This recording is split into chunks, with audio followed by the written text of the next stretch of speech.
Hey, Cassis Adobe's Pastor John here, and time for a quick take. So, we're in the middle of Easter still.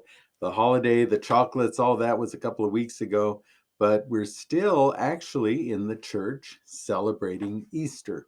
And what does that mean? It means that we're hearing stories about the risen Christ encountering people, meeting people where they are. He met Mary outside the tomb and called her name. He met the disciples in the room and showed them his side, but Thomas wasn't there. And then Thomas said, I need more. I need to actually touch him. And Jesus showed up and allowed Thomas to touch him, his hands and his side. And now we're meeting some disciples. They're unnamed, but they're going to a different town. Uh, Probably, there's some that are huddled down, and these disciples are kind of running away. And they meet someone and they have a meal, and they're talking, and they don't recognize who it is.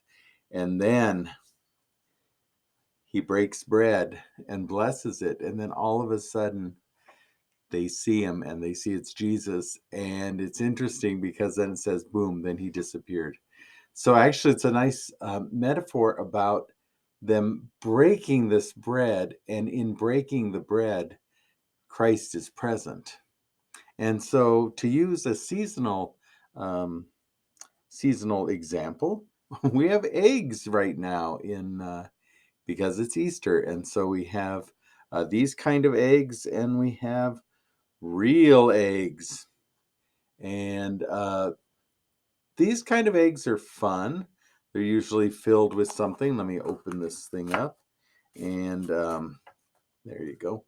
And they usually have like a little treat or a little chocolate in it. But they're plastic. They're empty. They have no nutrition. And unless you find like somebody who puts raisins in or something like that, they usually have chocolate, which is okay. It's an all right treat, but it's not going to nourish you.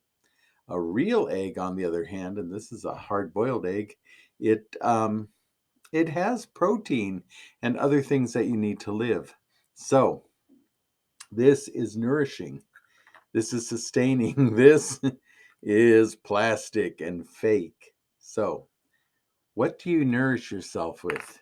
Do you nourish yourself with the good things in community, your connection with God, and your connection with other people?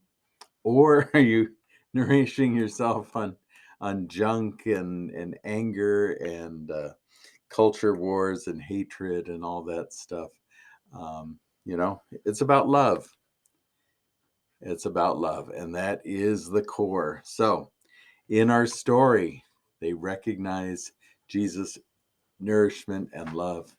That's all we can ask for. So that's it. As always, be safe, be well, be a blessing, of course, and peace.